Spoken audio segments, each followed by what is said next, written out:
Hello and welcome to our second match of the day. We're going to be taking a look at Agilitas, number one seed overall, versus InnerClash on their way to the finals. We'll see if InnerClash can usurp the previous crowned kings of the European challenger scene.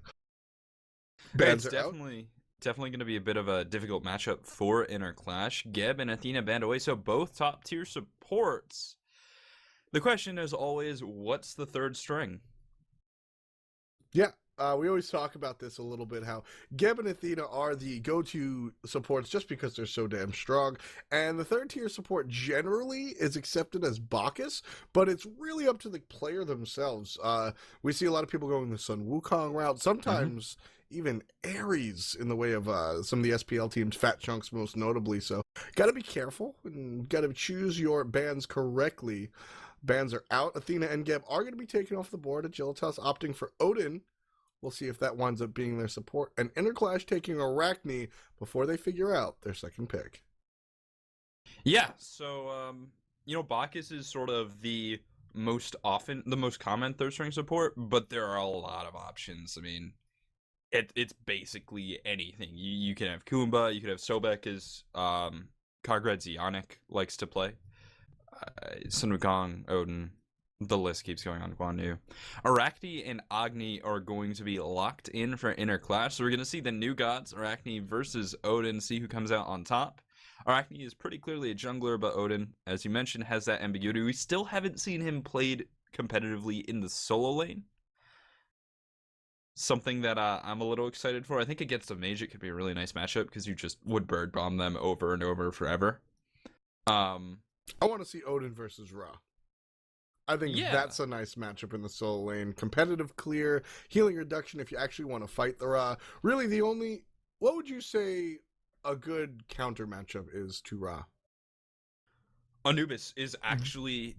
Yep. So here's the thing. Anubis is like the niche counter to Ra, much like Ares was the niche counter to Tyr. And I say was because Tyr isn't really played in the solo lane anymore, but Ares would still counter him. It's just like, yeah, this god, though not very popular, has everything you need to deal with specific opponent in dual lane. But Odin would be really good too, because at level 5, your cage lasts 5 seconds and has 100% healing reduction. That's incredible. Yep. But Freya Ra locked in for Agilitas. So no Odin versus Ra matchup for sure. Bach is going to go the way of InnerClash, and it's likely that both teams have picked up their supports. Freya could go to Ataraxia, and it's something that he quite likes as an ADC, or he could be having that in the jungle and playing a standard ADC. We'll see. Counterband comes out from InnerClash. It's going to be Thor. So Thor off the board.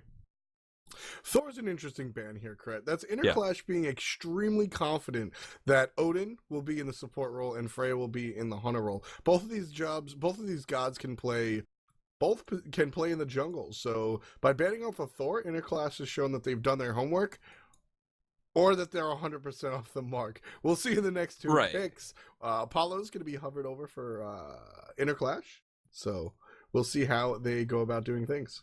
I mean, what it comes down to is Ataraxia plays Freya Hunter a lot, but at the same time, Repikas also has a very strong Freya, so it's just one of those picks. Well, it is a flex pick for the team, it is also a common pick for the team, and it definitely is on Ataraxia more than it is on anyone else. Apollo locked in for InnerClash, and Ares. So it is... Wait. Yeah, Ares hover. Okay, there we go. I totally dry-beared that one. But Ares will be locked in along with Vamana. And we're going to see... Looks like a Freya Ares duo lane, Odin jungle, Vamana solo, Ra mid. Interesting. So we're going to see the Odin in the jungle, which means that the Thor ban was, as we talked about, it was a gamble for InnerClash.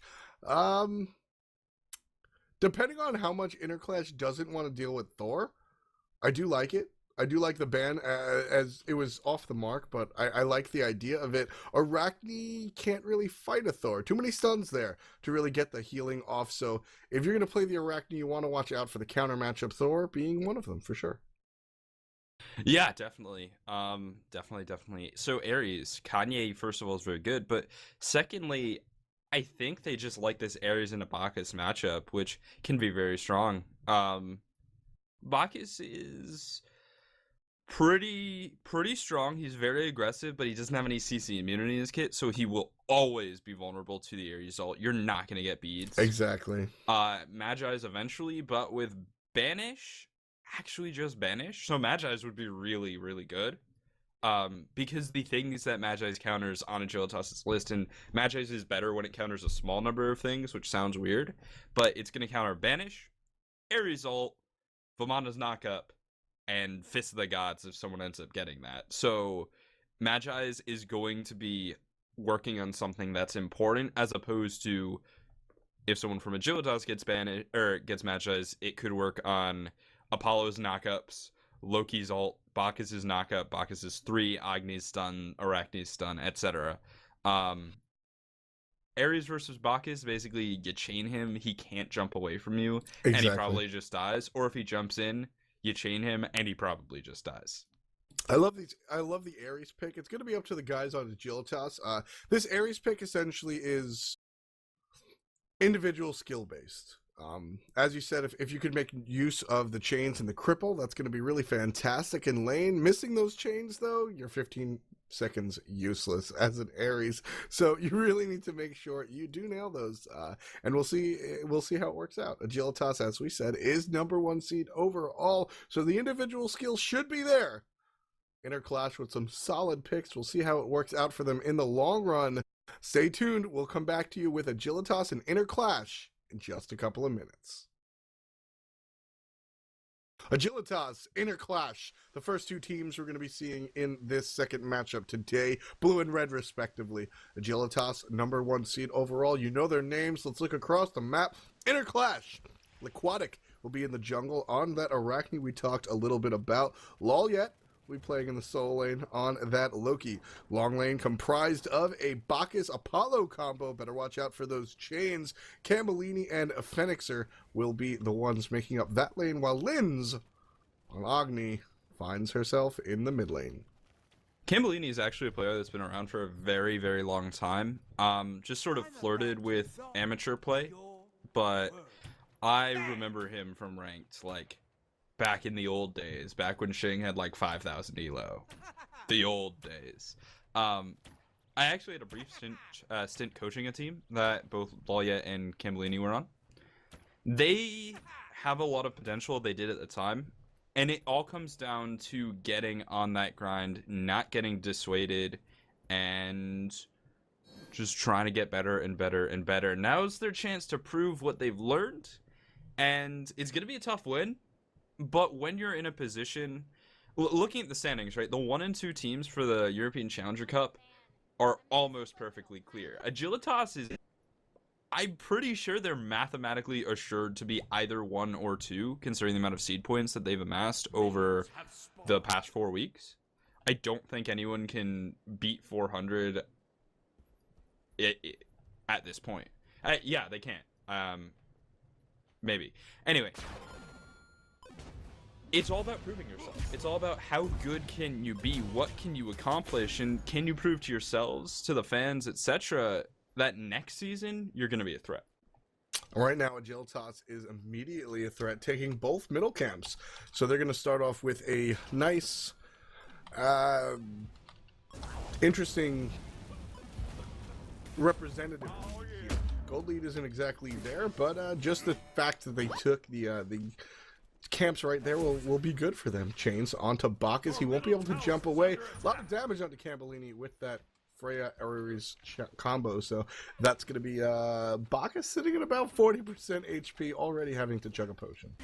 So what happens is, if Agilitas gets eliminated here, and then loses out immediately in the next 2 weeks, and Disco Ninjas, aka Upcoming Stars, wins this week and the next 2 weeks, then Agilitas will not go to the wild card.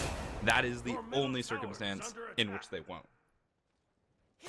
looking uphill or downhill, depending on how you want to look at it, for Agilitas to actually fall from that number 1 or contention spot. And that's really what we're fighting here for. Number 1 and 2 seeds make their way into the SPL if all things go right for the teams competing. So that's Agilitas should feel rather happy about where they're sitting right now on the ladder. That said, definitely still going to be competing. There is money on the line, so they want to go ahead and take home first place for their team for sure.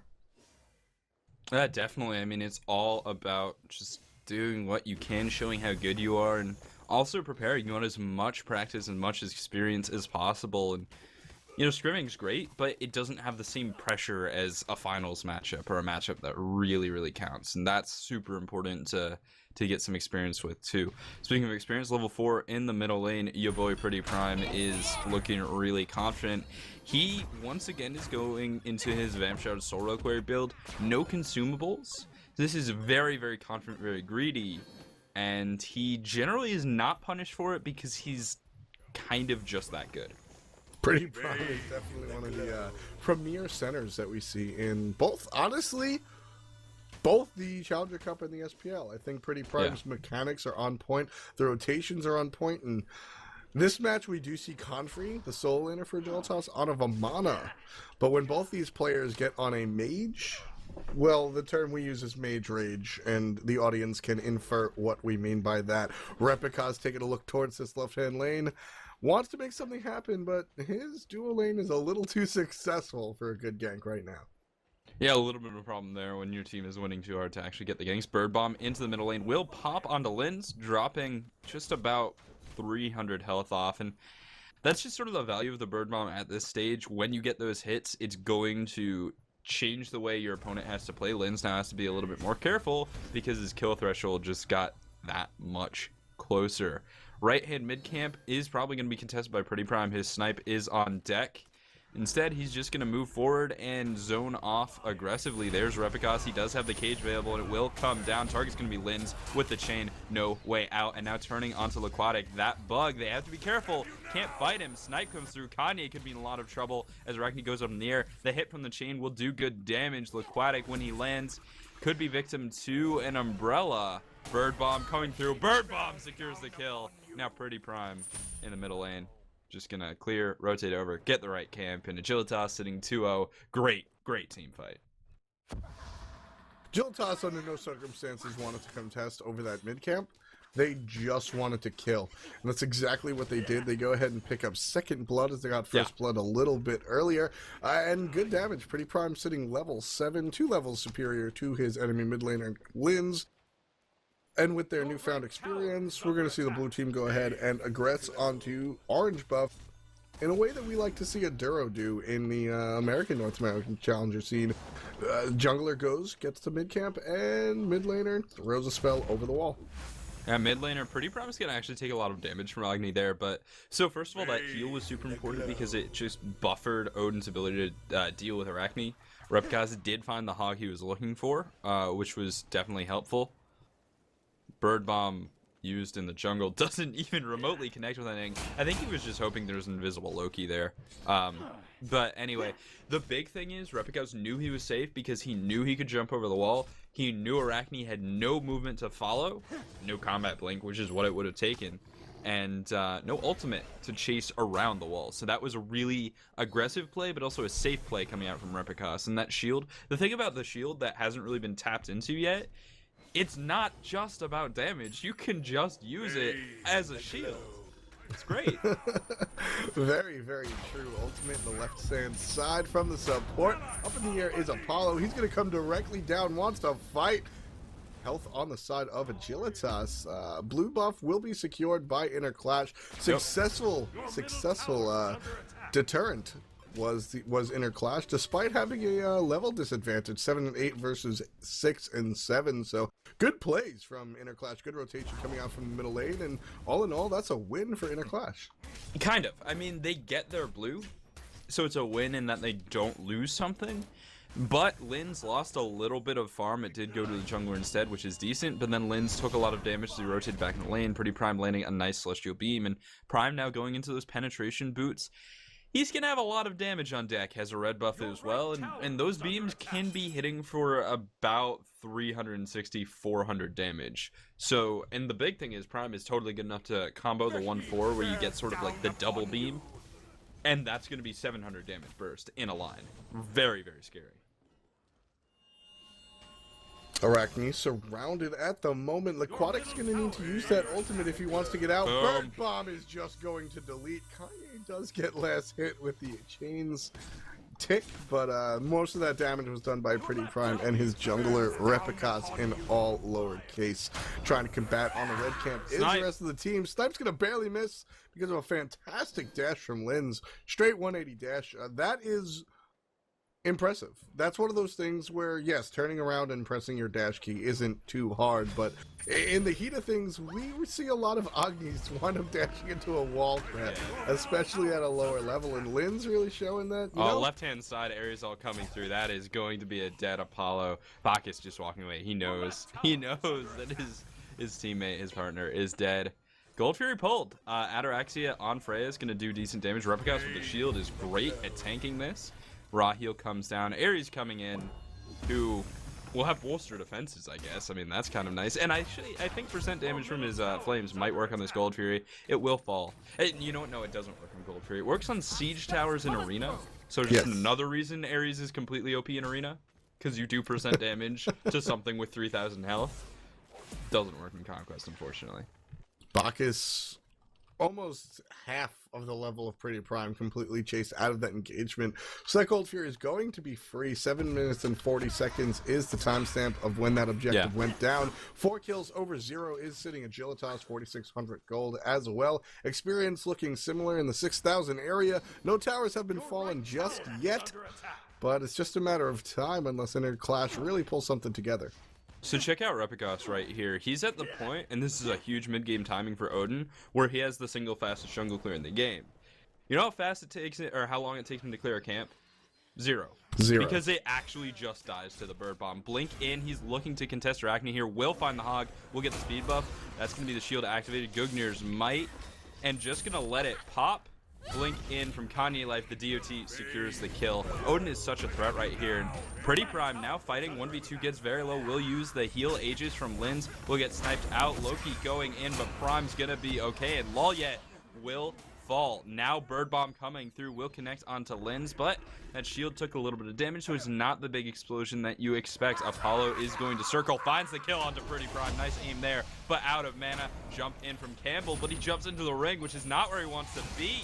And there's the Bird Bomb coming back through. Looks for Fenix. Will get the kill. Ares able to get another one. No Repicas. So they actually trade kill. Ares gets the kill that Repicas does the work on. Repicas gets the kill that Kanye does the work on. That was fair and even. Good job at Agilitas. One of the things I really want to highlight there is the play by Repicas. Bird Bomb came out. You highlighted the fact that the shield took a little bit of damage, so not full explosion, but Linz was found in the corner in between middle lane and jungle, turned and dashed.